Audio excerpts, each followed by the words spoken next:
Now, second thing I want to talk about, our friends in the United Kingdom, and they are our friends.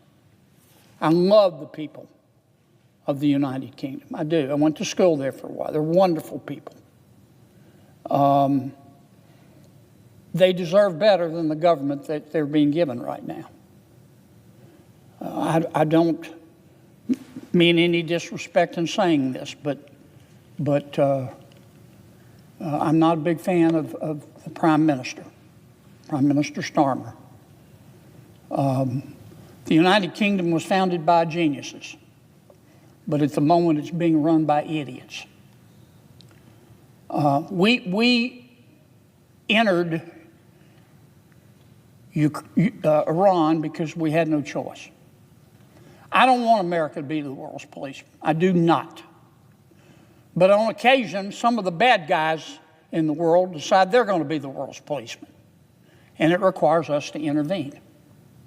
And that's why we're in Iran. If I said Iraq, I made a mistake. It's late. That's why we're in Iran. The president did not enter Iran to start a war. He entered Iran to prevent a war. Let me tell you why I say that.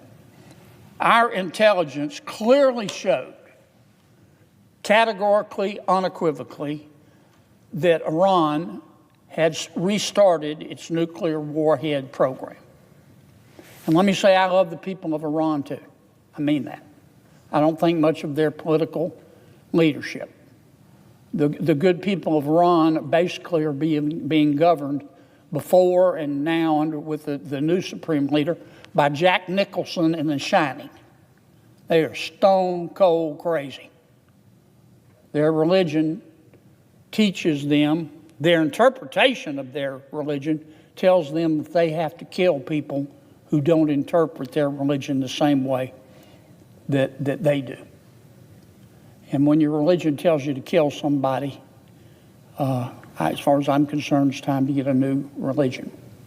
But be that as it may, our intelligence clearly showed that Iran had restarted its nuclear weapons program, and its plan was to produce so many missiles, so many ballistic missiles, and to some extent cruise missiles and drones. In fact, they were producing between 200 and 600 ballistic missiles a month. Our intelligence showed that their plan was to stockpile so many missiles and so many drones that if we re-entered, or anyone re-entered Iran to stop their new efforts to obtain a nuclear warhead, that they would annihilate the entire Middle East. The entire Middle East. And other countries they could reach, like Turkey. That is a fact. That's what the intelligence showed. So the president, wanting to avoid a future war, said, I've got to intervene now. And here is our mission. I don't care what you've heard. This is what our mission is in Iran. We want to destroy their Navy. We want to destroy Iran's Air Force. We want to destroy Iran's missile production facilities. We want to destroy Iran's drone production facilities. We want to destroy or make them use as many of their missiles as they have and their drones. And we want to attack and destroy the infrastructure used by the Revolutionary Guard. And then we want to get out. Now, there's been a lot of speculation by some of my Democratic friends that, well, the president's going to put boots on the ground. I don't believe that. I don't believe that. If the president puts boots on the ground, the thud you hear will be me face planting from surprise. I will faint. How long will this take? I think a few more weeks, and then we will be out. Was our intelligence right? You better believe it was.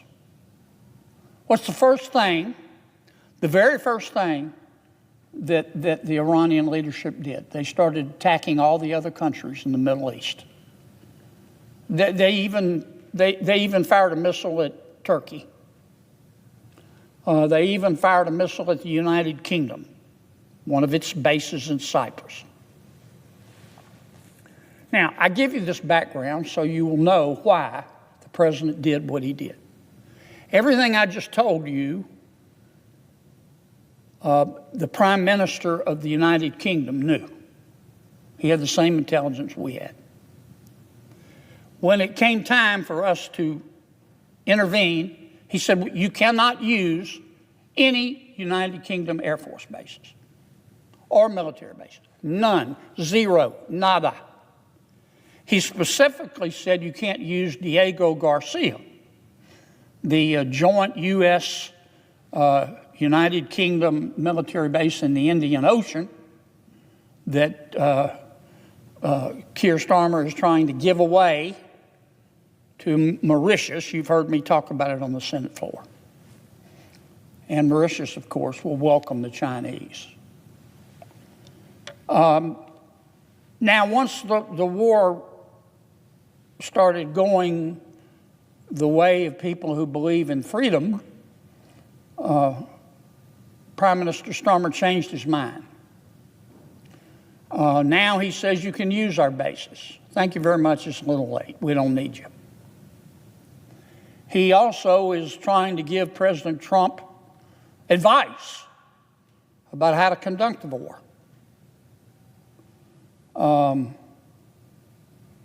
That's a little bit like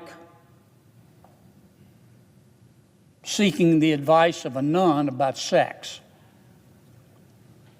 Sir Keir Starmer is the last person you would want to go to advise you about how to have a military confrontation. He's the kind of guy that he'll want to quote, if you're in the middle of a bar fight, he'll want to stop and quote Socrates. That's what this is, a bar fight. And so I decided after watching this circus without a tent, this goat rodeo taking that the Prime Minister has thrust upon the world. I said, let me take a look at what the Prime Minister's plans are in terms of defense. Because if you remember, about a year ago, January, the Prime Minister produced this report. That's all it was a report, but he called it a Root and Branch Strategic Defense Review. And its purpose was to settle the United Kingdom's military path for years to come. It was ready not this past January, but January before. He didn't produce it until this past summer. And the Prime Minister makes a big deal in his report. He says, we've changed our ways. We've been born again. We're now going to spend 2.6% of our GDP on defense by 2027. And I'm thinking, good for you. It's about time. And he said this is going to be in line with all of our NATO allies, 2.6% of our GDP on defense by 2027. And he said, and by God, by 2035, we're going to be spending 3.5%. And I'm thinking, man, that's great. And then I read the report. The cash is backloaded.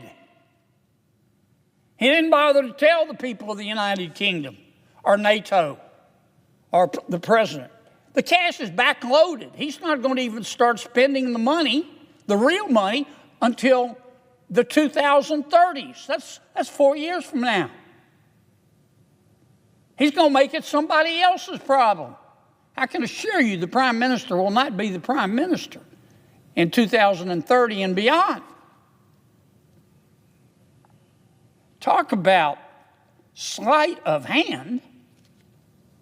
And if you run the numbers, there is a great deal of inflation in defense production because so many countries now are starting to actually spend more money on defense, not promising to do so by the Prime Minister of the United Kingdom. So you have to factor in inflation. And under the Prime Minister's plan to not even start spending the real money until 2030, the defense inflation is going to eat away at the amount of money that he has promised to spend. And if you factor in reasonable defense production, the numbers come out to him actually spending 24 billion pounds, $32 billion less than he promised. You think he couldn't figure that out? His numbers guys knew all about it. This is nothing but sleight of hand. In fact,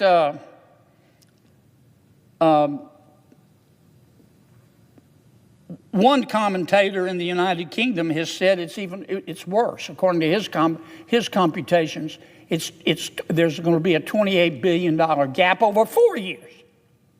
Over 4 years. Now, the United Kingdom has also promised to work with us in Australia on building in Australia a new attack submarine. Is the Prime Minister going to wait until 2030 to do that? We can't wait till 2030. Now, look, these are the facts. The United Kingdom has about 140,000 soldiers, members of the military, and God bless every one of them.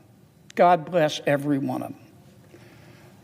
They are down 20% since 2012 and declining. To give you a frame of reference, the United States has 2.1 million members of the military. They have 140,000. 2.8 million if you include civilian support staff for our military. So when we first heard that the Prime Minister of the United Kingdom was going to start spending 2.6% up to 3.5% of GDP on defense, of course we got excited. It's about time that the people in Europe embraced adulthood and stopped sending us the bill for their defense. So we were excited. I was excited. I was ready to come down here and congratulate the Prime Minister. And then I read the fine print. Sleight of hand. It's all sleight of hand. Now, if I'm wrong, I hope the Prime Minister will respond. But if I'm right, shame on him. Shame on him for looking the good people of the United Kingdom in the eye and the good people of the world in the eye and lying. And saying that the United Kingdom would do its part when the Prime Minister has no intention whatsoever. And the final point I make, you've heard me, the Prime Minister of the United Kingdom wants to give away a military base, a joint military base that we own with the United Kingdom called Diego Garcia. It's in the middle of the Indian Ocean. The Prime Minister has decided he has got to give it to Mauritius.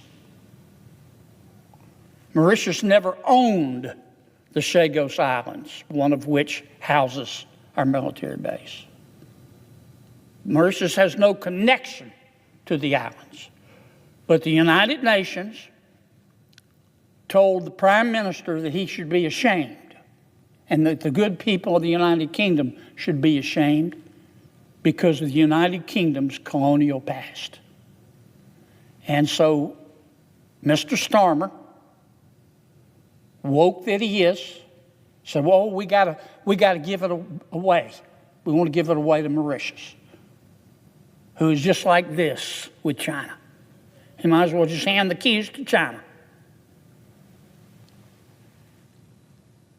I have, to do that, Mr. Starmer's got to get President Trump's permission. And I've been round and round with the president. I don't know how many times I've been on this floor talking about, please stop it, Mr. President.